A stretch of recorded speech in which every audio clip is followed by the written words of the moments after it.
Everyone has a card they hate.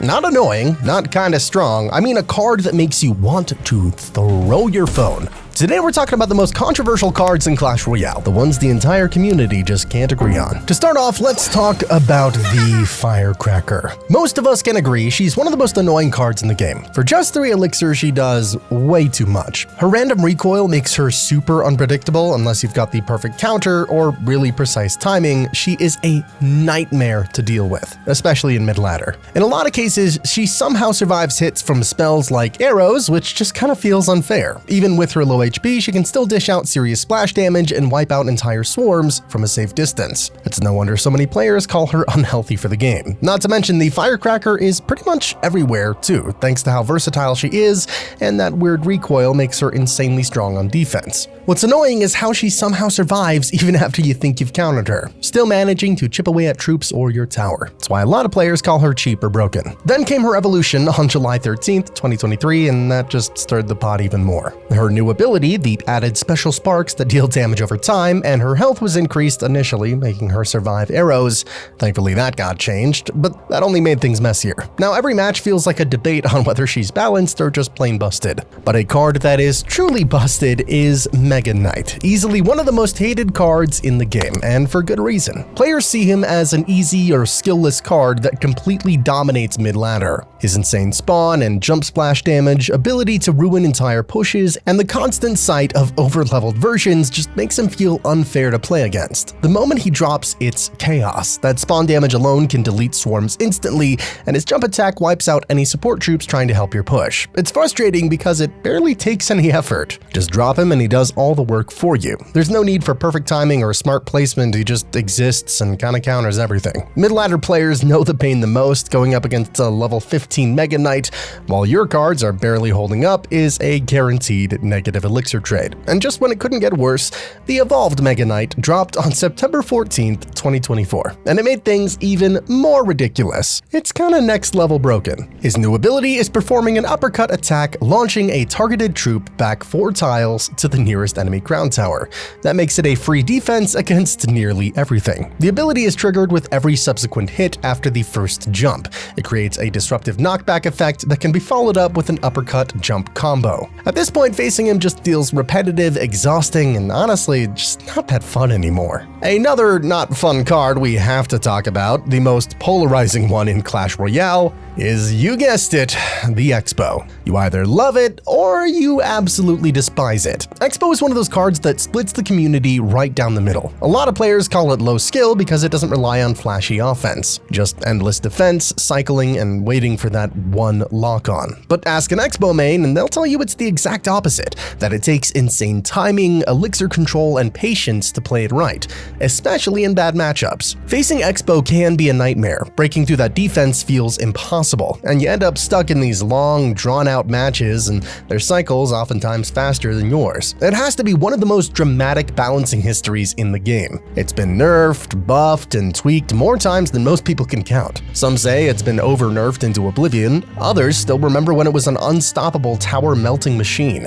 But if you thought Expo was controversial, wait till you hear about the next one on this list, the Royal Giant. The card that makes every player sigh the second it hits the bridge. Unlike most tanks, the Royal Giant can lock onto towers from a distance once he crosses the river, combining high damage with ranged attacks that make him tough to stop once he starts firing. On ladder, it is a different story altogether. Overleveled Royal Giants are everywhere, easily backed up by support troops. Facing one feels less like a strategy game and more like surviving a tower siege. He was buffed majorly in March of 2016 and received a 20% damage to address his low usage rate and win rate. Then in May of the same year, a bug fix that affected his range increased it from 6 to 6.5 tiles, which allowed him to outrange most defensive structures. And that made him even more annoying to counter. And then came the evolved Royal Giant that was released on June 19th, 2023 as part of the card evolution update. That thing feels like a boss fight. Stronger, harder to stop, and way too tanky. Players call it unfair for a reason. The added knockback on his shots messes up your defensive placements,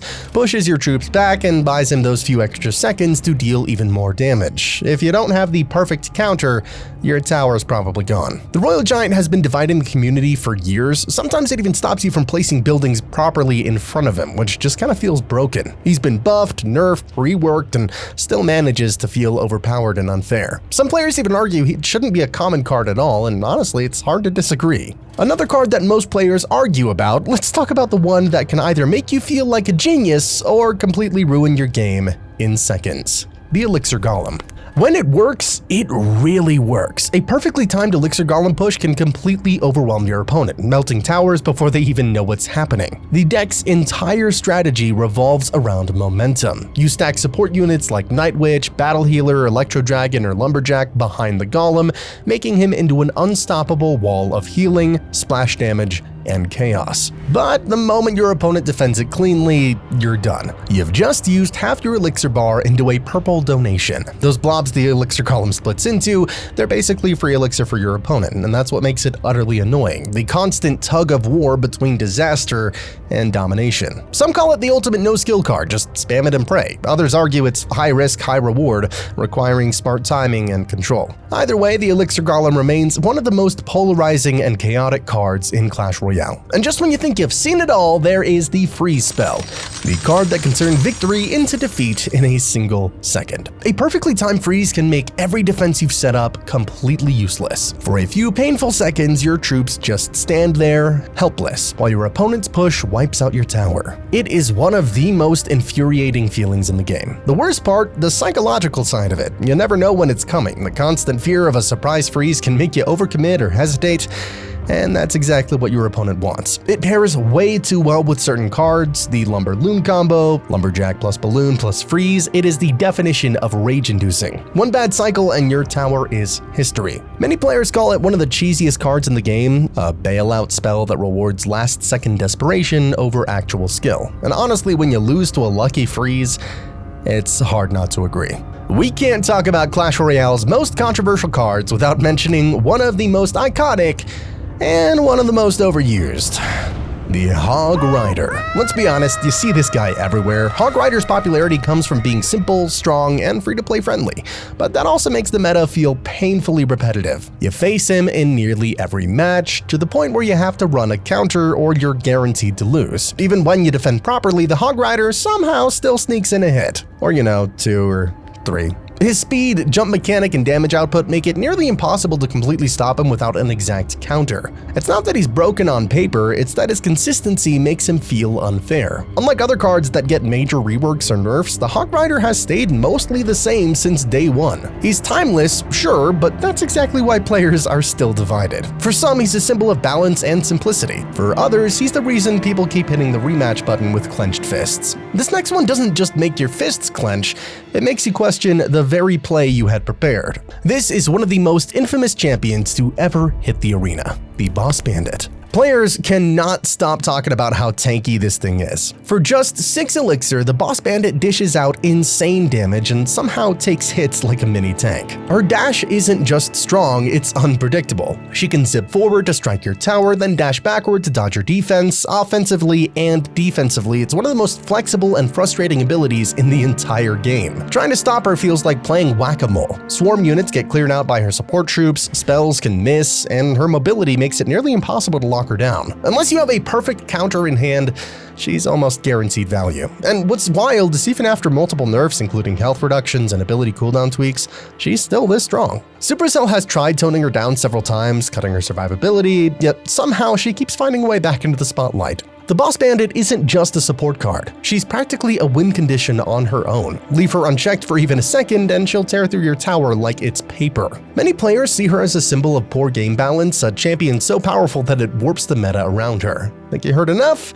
Well, this next card might just be even worse. The Royal Recruits, one of the most rage-inducing defensive cards. Players constantly call this card one of the biggest low-skill, high-value options in the game. For 7 elixir, you get a full army that can block half the arena. It's no wonder so many people think that's just a cheap way to apply pressure without much effort. What makes them even crazier is how much they've changed over time. When they first released, the Recruits cost 8 elixir, making them one of the most expensive in the game and absolutely useless. Then it was later dropped to 6, which swung the pendulum pendulum in the other way, turning them into a nightmare-level defensive wall. Eventually, the devs settled on 7 Elixir, but that didn't stop players from arguing about whether they were too strong or too weak. Just when things were about to cool down, their evolution came forth and reignited the controversy. They can easily defend both lanes and apply a threatening counter-push when their shields are knocked off. They even have a slightly longer range than other melee troops, thus allowing them to safely attack distracted lower-range non-splash and splash cards alike without taking damage in return, which makes your blood boil even more. The worst part, if your cycle isn't perfect, your tower's already half gone. It's the kind of pressure that makes even skilled players panic. Trying to deal with them usually costs more elixir than it's worth. You end up draining your resources while your opponent calmly sets up a push behind their wall of shields. It is the definition of a value trap. Facing a well-timed Royal Recruit's push feels hopeless. You're constantly reacting, never controlling, and by the time you finally stabilize, your tower's already gone. It's not just tough to counter, it's downright demoralizing. And finally, the card that never knew its place. The Barbarian Hut. Now, Barbarian Hut, easily one of the most meme-worthy cards in Clash Royale history. Since 2017, this card has lived in a strange limbo as completely useless. Most of the time, it's a joke, the kind of card YouTubers pretend is insane just for the meme. The problem is, it's never balanced. It's either a forgotten relic no one dares to use, or a frustrating tower defense nightmare that overwhelms entire lanes. Its high elixir cost makes it a risky investment, and one small misplay can lose you the match instantly. Yet every now and then, someone brings it back just to prove it might work. The Barbarian Hut isn't just a card, it is a legend of irony, the ultimate underdog that never quite wins. If you liked this video, don't stop here, the evolution lore goes way deeper. I'm sure you'll love seeing how these cards became what they were. I'll see you there.